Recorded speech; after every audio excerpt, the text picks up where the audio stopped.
앉으시길 바랍니다.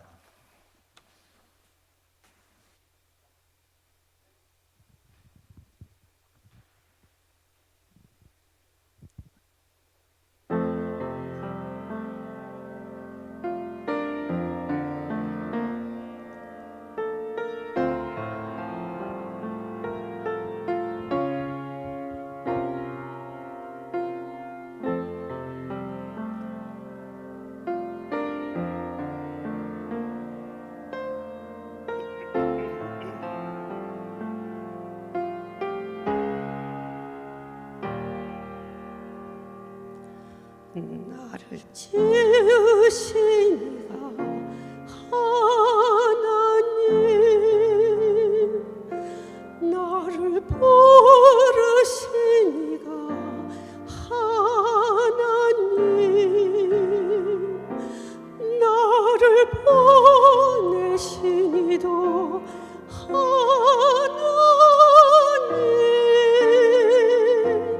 나의 나된 곳은 다 하나님 은혜라. 나의 달려갈 길 다가도록, 나의 마지막 호흡 다 하도록, 나로 그 십자가 품게 하시니, 나의 나된 곳은 다 하나님 은혜라. 한량없는 은혜, 갚을 길 없는 은혜, 내 삶 아래와 사는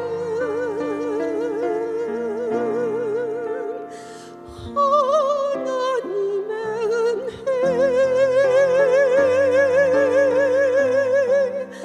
나 주저함 없이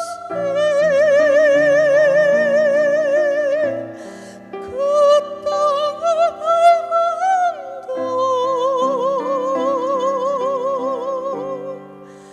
나를 붙드시는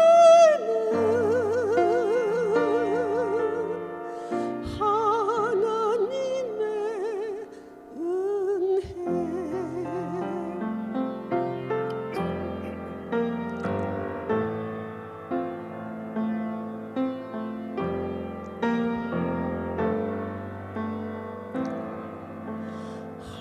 한량없는 은혜,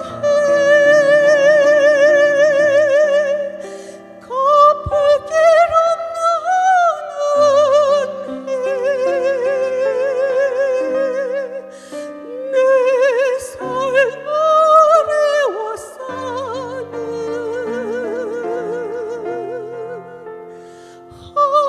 하나님의 은혜,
사랑하는 교문리 교회 성도 여러분, 안녕하십니까? 얼굴을 보면서 말씀을 드리면 좋겠지만 그러지 못해서 참 안타깝게 생각합니다. 그러나 또 온라인으로 또 이 사경회를 같이 할 수 있도록 하나님께서 은혜를 주시고 또 우리 임재영 목사님께서 또 말씀을 전파할 수 있는 기회를 주셔서 참으로 감사를 드립니다. 오늘 특창해 주신 우리 집사님, 하나님의 은혜 아주 감동적으로 들었습니다.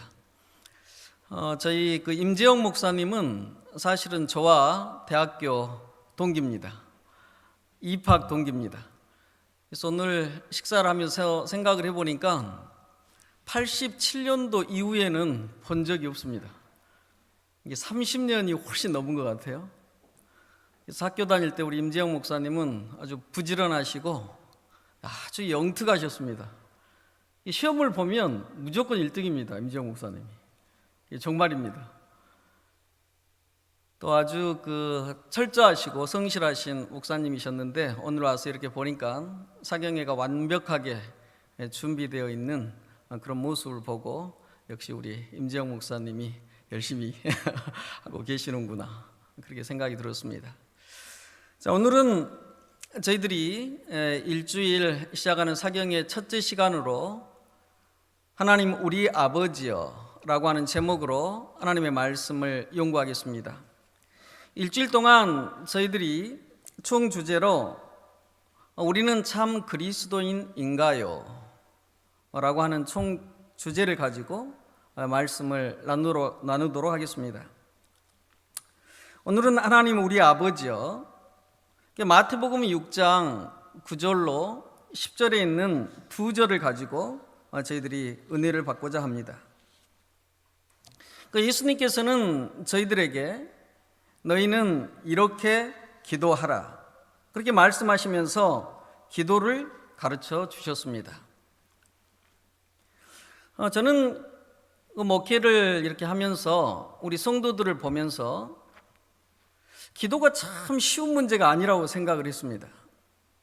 그러다가 예수님께서 우리들에게 가르쳐 주신 그 기도가 가장 위대하고 우리에게 가장 절실한 기도라고 하는 사실을 깨닫게 되었습니다. 그래서 오늘은 저희들이 하나님 우리 아버지여, 첫째, 이름이 거룩히 여김을 받으시오며, 둘째, 나라의 임하옵시며, 셋째, 뜻이 하늘에서 이룬 것 같이 땅에서도 이루어지이다 하는 이 두 구절을 가지고 생각을 해보도록 하겠습니다. 예수님께서는 너희가 기도할 때에 하나님 우리 아버지여, 그렇게 시작하도록 말씀을 하셨습니다. 그런데 이 말씀만큼 깊은 말씀이 없습니다. 하나님 우리 아버지여, 이 한마디 속에 우리의 모든 신앙 고백이 들어있습니다. 사실은 이 한마디가 신앙의 시작이고 신앙의 완성입니다. 만약 우리가 하나님 우리 아버지여 라고 진실로 부를 수 있다면 이 고백이 우리의 모든 눈물을 닦습니다. 절망에서 희망으로 옮겨줍니다. 그리고 우리에게 아주 깊은 쉼을 줍니다. 성경을 통해서 보면 이 아버지는 관계, 그 다음에 시작, 이런 두 가지 의미를 가지고 있었습니다. 창세기 17장 4절을 보면 아브라함은 믿음의 아비다 그랬습니다. 그 다음에 야발은 육축 치는 자의 조상이었다, 그 시초를 말씀하고 있는 거죠. 마귀는 악과 거짓의 아비다 그랬습니다. 그러니까 시초와 관계가 아버지라고 하는 단어 속에 들어있는 것을 저희들이 알게 됩니다.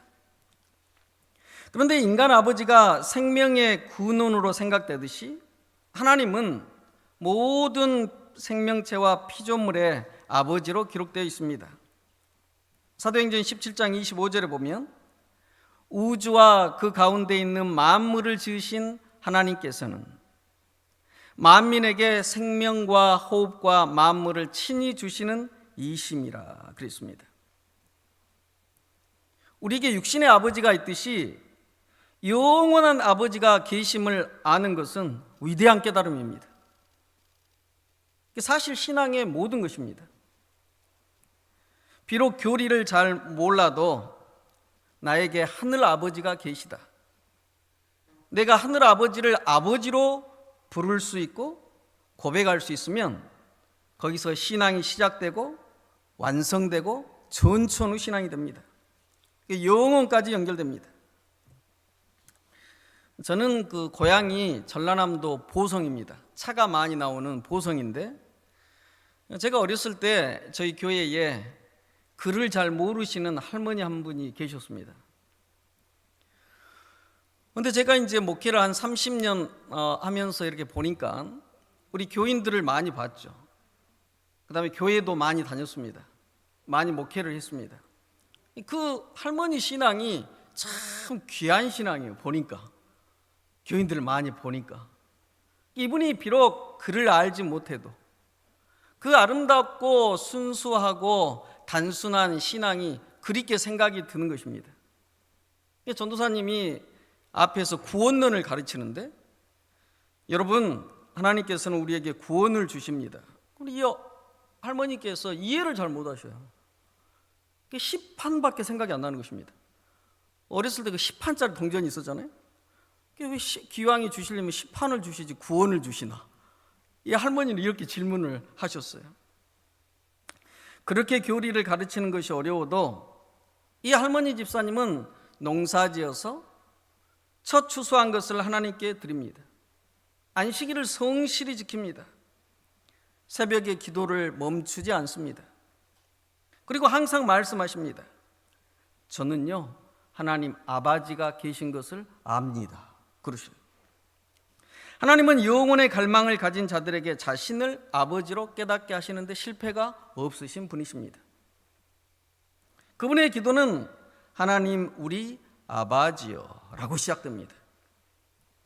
하나님이 마음의 이상이기 때문에 하나님이 없는 박사보다 높은 이상으로 하나님을 닮아갑니다. 위대한 가르침이에요. 위대한 신앙입니다. 평생을 단순하고 순수하게 하나님을 의지하여 하나님을 닮아가면서 사시다가 하나님 안에서 생을 마치셨습니다. 그것이 하나님 아버지가 주는 위대한 선물입니다. 예수님께서는 하나님 우리 아버지요 라고 기도를 시작하라고 말씀하셨습니다. 그리고는 첫째, 하나님 우리 아버지여 이름이 거룩히 여김을 받으시오며, 그렇게 기도하라고 하셨습니다. 여러분, 이 말씀에 보면 거룩이라고 하는 단어가 나오죠. 이 거룩이 무슨 뜻입니까? 구별하다라는 그런 뜻이죠. 우리가 우리의 삶 속에서 하나님의 이름을 구별하면 하나님은 하나님의 이름에 책임을 지십니다. 하나님의 이름은 우주에 뛰어난 이름입니다. 우리 인생에서 구별되는 이름입니다. 그 이름은 경험되는 이름입니다. 우리는 예수 그리스도를 통해서 하나님을 아버지로 부를 수 있게 되었습니다. 예수님 이전에는 아무도 하나님을 아버지라고 부르지 않았습니다. 예수님께서 우리에게 하나님을 아버지라고 가르쳐 주셨습니다. 예수님께서 부활하신 다음에 마리아에게 다음과 같이 말씀하셨습니다. 요한복음 20장 17절로 18절에 보면, 너는 내 형제들에게 가서 이르되 내가 내 아버지 곧 너희 아버지 내 하나님 곧 너희 하나님께로 올라간다 하라 그랬습니다. 예수님이 아버지로 부른 하나님, 예수님께서 아버지라고 부르라고 저희들에게 가르쳐 주신 하나님을 우리는 아버지로 부릅니다. 예수님이 하나님을 아버지로 소개하신 최초의 분이십니다. 그것은 십자가의 속죄로 우리를 죄에서 구원해 내셔서 우리를 양자 삼으셨기 때문입니다. 로마서 8장 15절을 보면 다음과 같이 기록했습니다. 바울은 다음과 같이 말했습니다. 너희는 다시 무서워하는 종의 영을 받지 아니하고 양자의 영을 받았으므로 우리가 아빠 아버지라 부르짖느니라 그랬습니다. 우리가 하나님을 믿고 신앙하면서 종으로, 노예로, 두려움으로 하나님을 알고 있다면 그것은 문제가 심각한 것입니다. 그런데 종의 신앙, 노예의 신앙, 두려움의 신앙을 하는 교인들이 꽤 많습니다. 종의 영을 받지 않고 아들과 딸, 양자의 영을 우리가 받았다고 바울은 이야기했습니다. 우리에게 하늘 아버지가 계심을 믿고 그분을 진심으로 아버지로 부르게 되시기를 바랍니다. 우리 각자에게 하늘 아버지, 영원하신 아버지가 계십니다. 저에게도 아버지가 있고 어머니가 있습니다. 근데 제가 이제 어려서부터 성장하면서 저희 아버지를 많이 의지하고 살았습니다. 그런데 제가 나이가 든 다음에 저희 아버지에게도 하나님 아버지가 필요하다고 하는 사실을 깨달은 때가 있었어요. 저희 아버지하고 어머니께서 70 후반에 두 분이 한 달 간격으로 허리 수술을 받으셨습니다. 그런데 저희 아버지께서 이제 먼저 수술을 받게 되셨는데 어머니께서 간호를 하시겠다고 나서시는 거예요. 저희들이 다 말렸습니다. 저희들이 사형제인데. 근데 저희 어머니께서 한없이 우시는 거예요. 그러면서 내가 간호를 해줘야지 누가 간호를 해주냐 그러셔요. 자신이 몸이 약해서 간호를 해주실 수 없는 것에 대한 미안함으로 눈물을 이렇게 훔치셨어요. 깊은 사랑과 정이죠. 여러분, 수술이 얼마나 무섭습니까? 나이가 들어서 하는 허리 수술이지 않습니까? 저희 아버지께서 이제 수술실로 들어가시기 전에 제가 내려갔습니다. 광주에서 수술을 받으셨는데 제가 손을 잡고 기도를 했어요. 어떻게 기도했을까요? 하나님, 우리 아버지요. 여러분, 저는 그 이름이 그렇게 귀한 이름인지 잘 몰랐어요. 저희 아버지 손을 잡고 기도하는데 하나님, 우리 아버지요. 그렇게 귀한 이름이더라고요, 그게. 저희 아버지께서 제 손을 꼭 붙잡고 수술실로 들어가셨습니다. 그 다음에 저희 어머니가 이제 한 달 뒤에 또 수술을 받으셨어요. 저희 어머니는 이제 성경책을 꼭 껴안고 수술실로 들어가셨어요. 제가 또 기도했죠. 하나님, 우리 아버지요. 여러분, 제가 저희 부모님에게 가까운 아들이죠, 그렇죠? 그렇지만 제가 아무리 가까워도 수술실 문 앞에까지밖에 못 갑니다. 우리가 아무리 가까워도 무덤 문 앞에까지 못 갑니다. 가장 귀한 이름이 뭘까요? 하나님, 우리 아버지입니다. 우리의 사랑하는 아버지와 어머니가 어머니에게 필요한 이름이 있다면 그것은 하나님, 우리 아버지예요. 그것이 영원한 이름이에요. 그것이 유일한 희망이에요. 마지막 남는 이름이에요. 그게. 저에게는 또 이제 아들이 있고 또 딸이 있습니다. 여기 사진에 보면 오른쪽에 있는 아이가 저희 아들이고 왼쪽에 저 딸입니다. 저희 아들이 미국에서 공부하다가 한국에 들어와 있습니다. 코로나 때문에 미국을 못 갔어요. 근데 미국에 가서 공부할 때 제가 거의 걱정을 안 했습니다. 왜 그랬을까요? 제가 육신의 아버지지만 제 아들을 하늘 아버지에게 맡겼기 때문입니다. 우리에게 정말 중요한 것이 있어요. 우리 자녀들도 우리 부모님도 하나님을 아버지로 부를 수 있도록 우리가 하나님을 진실로 아버지로 부를 수 있어야 합니다. 그래야지 우리 사랑하는 사람들에게 하나님을 우리 아버지로 소개할 수 있고 그렇게 부르는 모습을 보고 나에게 하늘 아버지가 있구나 하는 것을 알게 될 것입니다. 하나님, 우리 아버지여, 이름이 거룩히 여김을 받으시오며 이 얼마나 위대하고 구별된 따뜻한 이름인지 든든한 이름인지를 우리가 알게 될 것입니다. 경험하게 될 것입니다. 우리 인생에서 하나님, 우리 아버지여, 이름이 거룩히 여김을 받으시는 일이 우리 인생의 깊은 고백이 되고 경험이 되시기를 간절히 바랍니다. 자, 두 번째로는 예수님께서 그렇게 말씀하셨습니다. 하나님 우리 아버지여, 이름을 거룩히 여김을 받으시오며 나라의 임하옵시며, 그렇게 말씀하셨어요. 하나님은 아버지시지만 왕이십니다. 하나님을 아버지로 고백하게 되면 하나님 나라가 우리 마음에 임함을 경험하게 됩니다. 죄 많은 세상에서 하나님의 은혜의 나라를 경험하고 다가올 영광의 나라를 소망하게 됩니다. 다른 무엇보다도 내 안에서 하나님의 나라의 확장을 갈급하게 됩니다. 예수님께서는 왕이신데 우리의 마음속에서 은혜의 왕국의 왕이 되셔서 은혜의 나라를 세우시는 분이십니다. 먹을 것, 입을 것, 살아나갈 것으로 끊임없이 고민하고 투쟁하는 사람들에게 예수님께서는 말씀하십니다. 마태복음 6장 33절입니다. 너희는 먼저 그의 나라와, 그랬습니다, 그의 의를 구하라. 그리하면 이 모든 것을 너희에게 더하시리라. 여러분, 나라에는 왕이 있습니다. 그렇죠?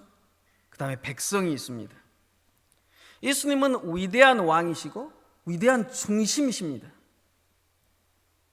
예수님이 우리 마음의 위대한 중심이 되실 때 일어나는 것이 의의 회복입니다. 도대체 의가 무엇일까요? 예수님께서 나라와 의를 구하라 그랬는데 도대체 의가 무엇일까요? 자, 산상수훈에는 의를 다음과 같이 분명하게 기록했습니다. 의는 거룩함, 사랑, 생명, 빛, 하나님과 같이 되는 것이다, 그랬습니다. 그러니까 이 의는 우리가 자세히 읽어보면 하나님과 사람 사이에 본래 존재했던 것입니다. 이것을 한마디로, 한 단어로 의라고 이야기합니다. 육신의 부모와 자식은 혈육으로 관계를 맺죠. 그러나 창조주 하나님과 피조물의 사이는 믿음으로 관계를 맺을 수밖에 없습니다. 하나님을 믿는 믿음을 잃어버려서 우리가 의를 잃어버렸습니다. 거룩함을 잃어버렸고 사랑을 잃어버렸고 생명, 빛, 하나님과 같이 되는 것을 잃어버렸어요. 하나님을 믿는 믿음이 없어서 잃어버린 것들입니다. 그러므로 하나님을 믿는 믿음으로 회복되는 것이 의의 회복입니다. 그것이 믿음으로 말미암은 의예요. 그것의 구체적인 내용이 이러한 것입니다. 예수님의 은혜의 나라는 먼저 우리의 마음속에 세워지는 나라입니다. 이런 의를 잃어버렸기 때문에 마음이 전쟁이 범람하는 나라가 된 것입니다. 세상의 걱정과 근심과 절망과 비관으로 쉼이 없는 나라예요. 의가 없는 나라가, 우리 마음의 안에 있는 나라가 그런 전쟁터가 됐습니다. 그래서 예수님께서 쉼의 나라, 은혜의 나라로 초청하십니다. 마태복음 11장 28절로 30절에 있는 말씀입니다. 수고하고 무거운 짐진 자들아 다 내게로 오라. 내가 너희를 쉬게 하리라. 쉼의 나라입니다. 은혜의 나라입니다. 나는 마음이 온유하고 겸손하니 나의 멍에를 메고 내게 배우라. 그리하면 너희 마음이 쉼을 얻으리니 이는 내 멍에는 쉽고 내 짐은 가벼움이라 하시니라. 여러분, 여기에 보면 예수님께서 인생을 아주 분명하고 정확하게 아시는 분이십니다. 우리를 정의하시기를 수고하고 무거운 짐진 자들아 그러셨어요. 우리가 수고하고 무거운 짐진 자입니다. 우리 모두는 한 사람도 빠짐없이 짐꾼입니다. 수고하고 무거운 인생의 짐을 진 짐꾼들입니다. 다 내게로 오라고 말씀하십니다. 예외가 없습니다. 내 짐은, 내 근심은, 내 걱정은 예수님도 어쩔 수 없을 것이라고 생각하시면 안 됩니다. 다 내게로 오라고 예수님께서 말씀하십니다. 내가 너희를 쉬게 하리라고 말씀하신 이유는 우리는 스스로는 결코 쉴 수 없기 때문입니다. 그것을 예수님께서 아시기 때문에 우리를 초청하시는 것입니다. 우리가 믿음으로 인생의 짐을 내려놓을 때만 예수님이 우리의 짐을 가져가시고 우리를 쉬게 하실 수 있습니다. 그런데 여기서 중요한 것은 우리는 결코 스스로 쉴 수 없기 때문에 반드시 짐을 대신 받아주시는 분이 필요하다고 하는 사실을 깨달아야 합니다. 그게 가장 중요한 것이에요. 그것이 은혜의 왕국에서 예수님께서 우리에게 하시는 일입니다. 은혜의 왕국은 우리가 살아도 되고 살지 않아도 되는 왕국이 아닙니다. 반드시 살아야 되는 왕국입니다. 절대적인 왕국이죠.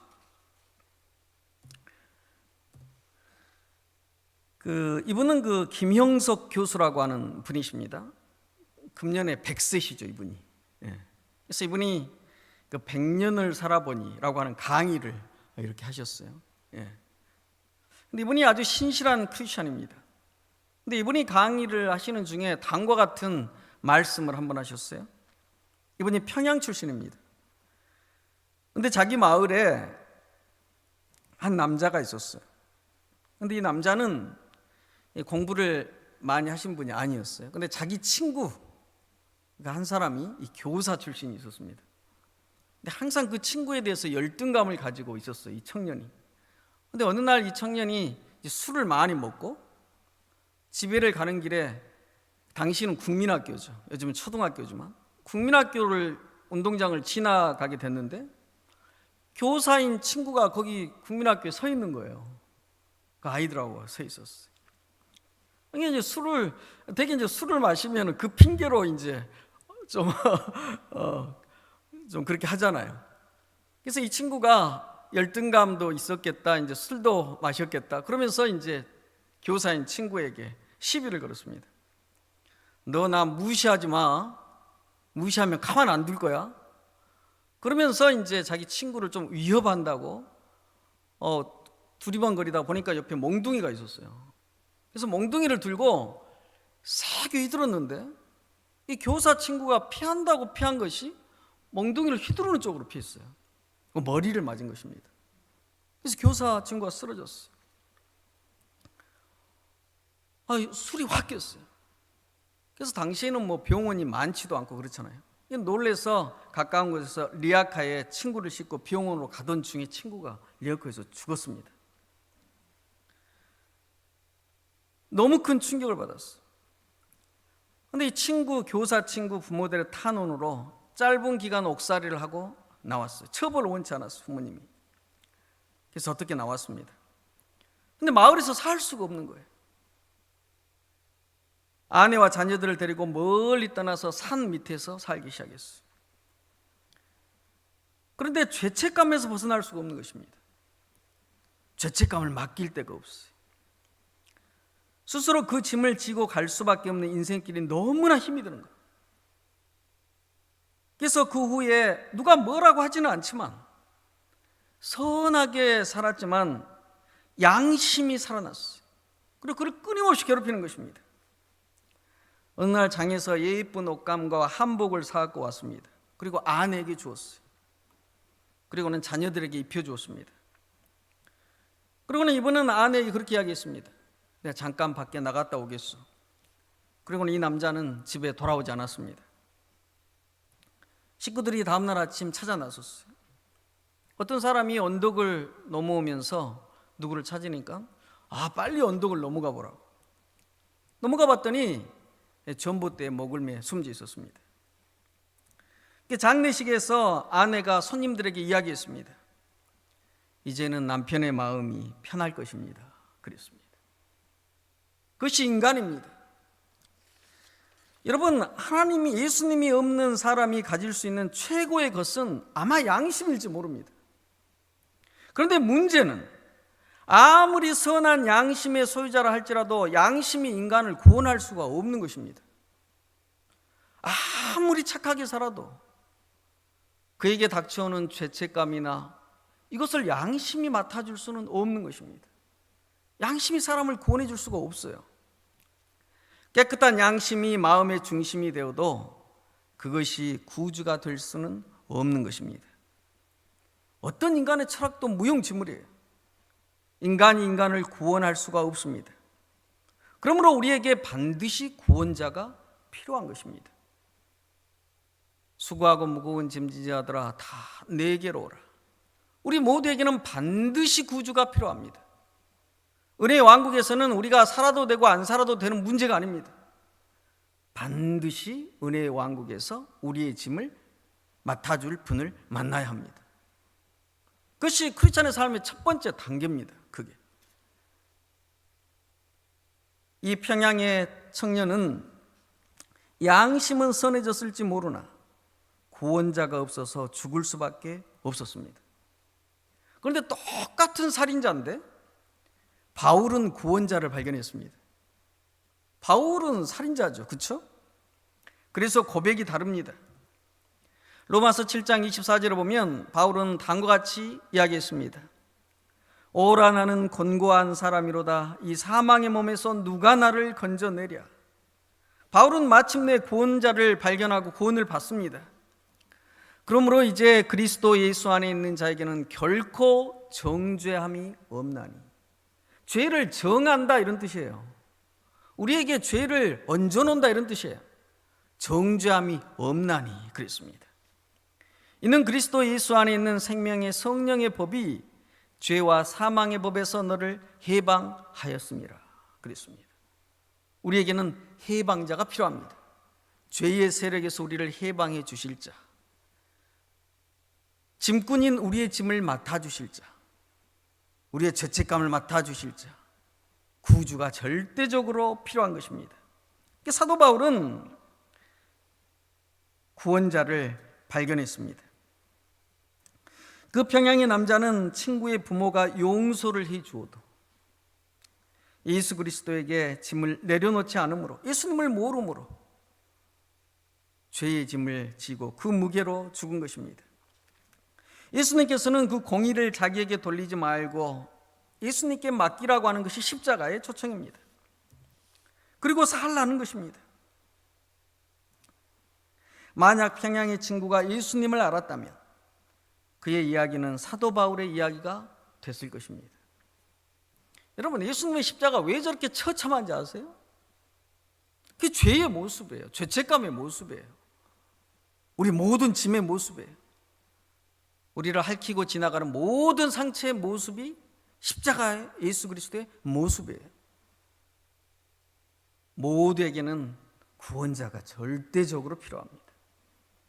사도 바울이 경험한 것입니다.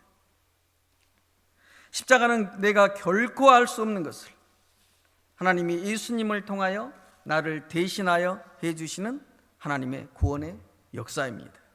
화이분이 그렇게 말씀하셨죠. 믿음으로 말미암는 의가 무엇이냐? 우리가 결코 할 수 없는 것을 하나님이 인간을 대신하여 해주시는 하나님의 역사다 그랬어요. 그 말씀을 풀이하면 그런 말이에요. 그런 말씀이에요. 그러므로 십자가의 공로와 은혜를 우리가 감사함으로 받아들이게 되시기를 바랍니다. 그것은 무조건 받아들여야 되는 거예요. 감사함으로. 그걸 받아들이면 예수님의 왕국은 감사의 왕국인 것을 깨닫게 됩니다. 빌립보서 4장 6절로 7절을 보면 다음과 같이 사도 바울은 기록했습니다.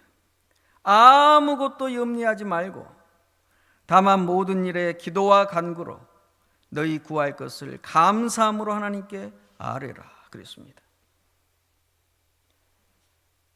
그리하면 모든 지각에 뛰어난 하나님의 평강이 그리스도 예수 안에서 너희 마음과 생각을 지키시리라. 예수님께서 우리 안에 그렇게 세우고 싶어 하시는 은혜의 왕국입니다. 우리를 초청하셔서 쉬게 하시는 쉼의 왕국이에요. 태산처럼 거대한 인생의 짐도 하나님을 전적으로 신뢰하고 간구하는 자에게는 평지가 됩니다.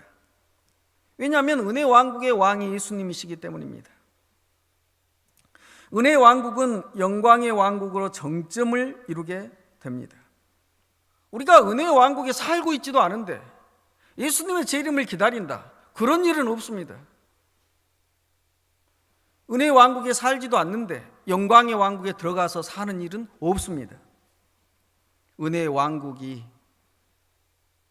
보이지 않는 영안의 눈이 떠져서 우리 곁에 바로 있는 것이 영광의 왕국이에요.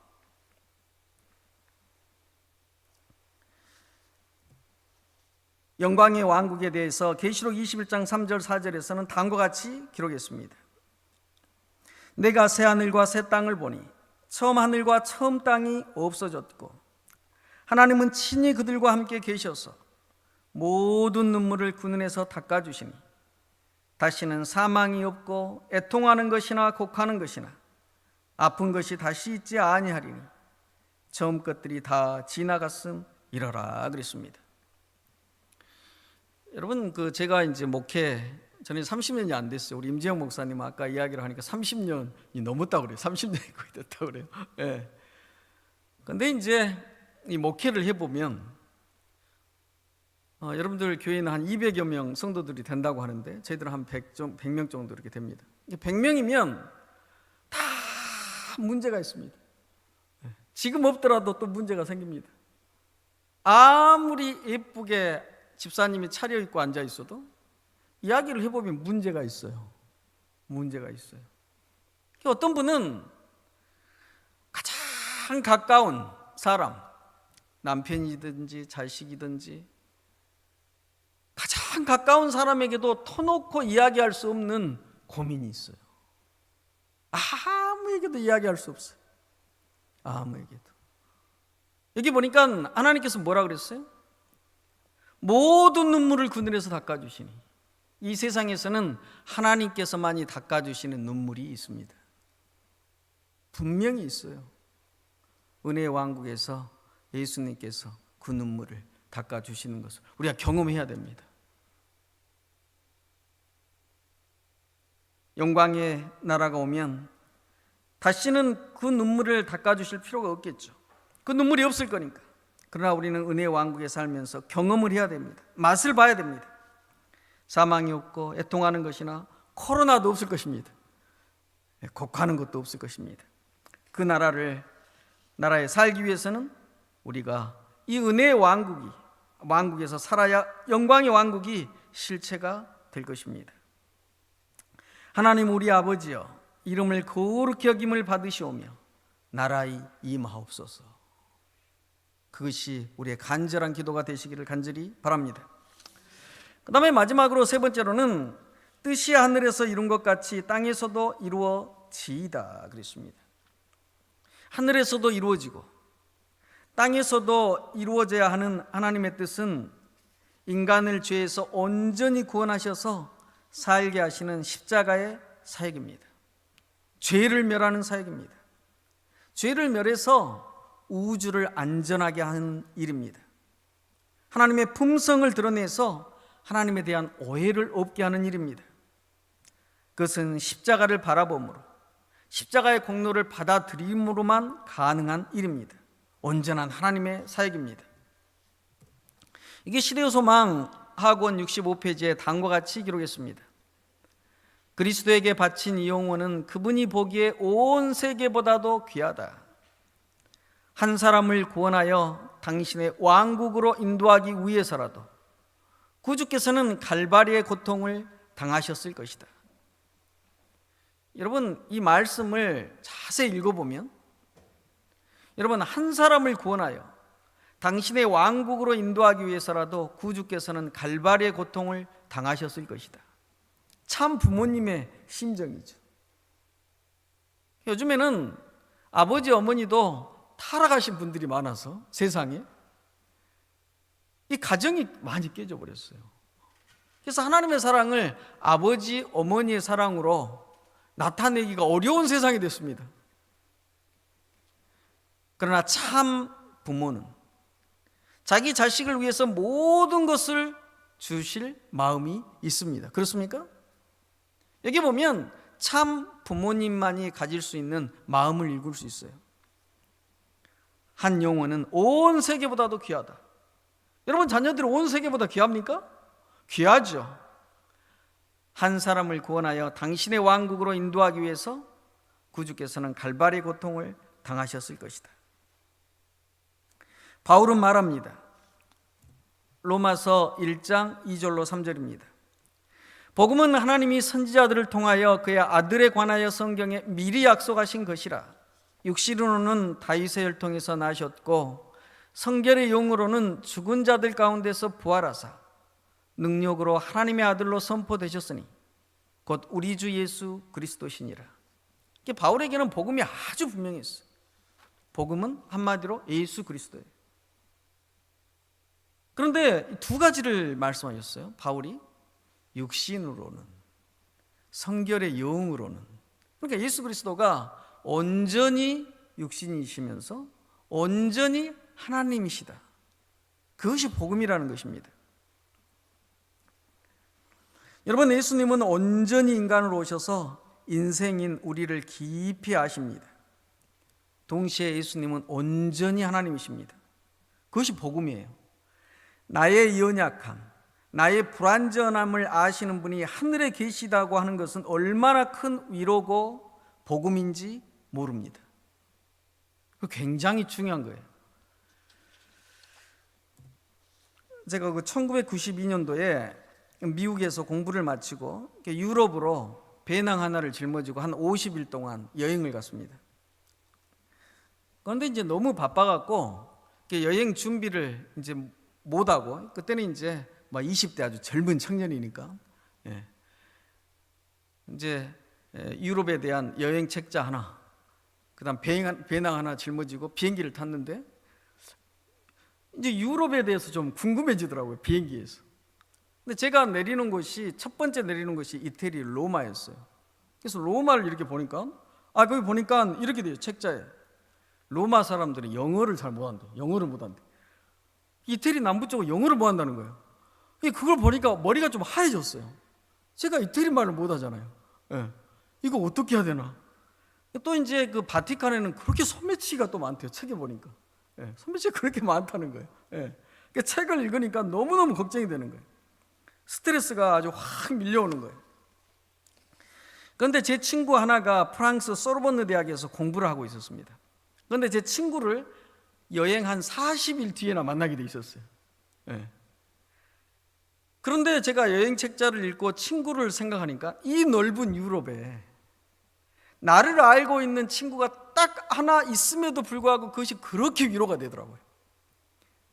나를 알고, 한국말을 알고, 내가 유럽에서 어려운 일을 당하면 친구한테 연락하면 될 거 아니에요? 그렇지 않아요? 여러분, 하늘에는 나를 아시는 분이 계십니다. 나를 아시는 분이 계셔요. 나의 부족함과 연약함을 온전히 아시는 인간의 경험을 하신 분이 계셔요. 나를 아시는 분이 계셔요. 나를. 인간이 되셨던 분, 지금도 손과 발에 인간의 상처를 가지신 분이 계십니다. 복음은 완벽합니다. 완벽해. 완벽해요. 히브리서 7장 25절에 다음과 같이 말씀하였습니다. 예수는 영원히 계심으로 자기를 힘입어 하나님께 나아가는 자들을 온전히 구원하실 수 있으니, 예수님께서 예수님을 힘입어 하나님께 나아가는 자를 온전히 구원할 수 있다고 그랬어요. 근데 근거가 있어요. 어떻게 온전히 구원할 수 있느냐? 이는 그가 항상 살아서 저희를 위하여, 여러분과 나를 위해서 중보, 간구하심이니라 그랬어요. 그러니까 하늘 지성소에서 하시는 일이죠. 근데 예수님이 나를 아시는 분이세요. 인간인 나를, 나의 연약함, 나의 불완전함을 아시고 나를 옹호하시는 것입니다. 나를 지지하시는 것입니다. 복음은 틈이 없습니다. 예수님만 계시는 것도 아니에요. 세상에서 하나님을 열심히 섬기다가 실수해서 가나안 땅에 못 들어간 모세도 있습니다. 넉넉히 사람을 이해할 수 있도록 준비를 완벽하게 맞춰 놓으셨어요. 엘리야도 있습니다. 에녹도 있습니다. 나를 위해서 중보하시는 자, 간구하시는 자 예수 그리스도가 나를 옹호하시고 중보하심으로 나를 온전히 구원하실 수 있다 그랬습니다. 여러분, 복음입니까? 완벽한 복음이에요. 완벽한 복음이에요. 하나님, 우리 아버지여, 이름이 거룩히 여김을 받으시오며 나라의 임하옵시고 뜻이 하늘에서 이루어진 것 같이 땅에서도 이루어지이다. 가장 위대한 기도입니다. 우리가 이 기도를 늘 암송하고 신뢰한다면 우리는 하나님의 은혜의 왕국에서 살 수 있을 것입니다. 그리고 영광의 왕국을 맞이하는데 결코 실패가 없을 것입니다. 하나님의 은혜에 끊임없이 접촉하는 사람이 될 것입니다. 오늘 우리 사랑하는 교문이교회 모든 성도들께서 하나님 우리 아버지여, 이름이 내 삶에서 거룩히 여김을 받으시오며 주의 나라가 임하옵소서. 뜻이 하늘에서 이루어진 것 같이 땅에서도 이루어 주옵소서. 내 삶에서 이루어 주옵소서. 그것이 나의 기도가 되시기를 바랍니다. 우리 모두의 기도가 되시기를 바랍니다. 그래서 우리가 예수 그리스도의 은혜의 왕국에서 예수님의 은혜를 끊임없이 접촉하며 살다가 은혜의 왕국에서 영원히 사망도 없고 눈물도 없고 애통도 없는 그 나라에 이르는데 실패가 없는 우리 모든 성도들이 되시길 바라면서 말씀을 마칩니다.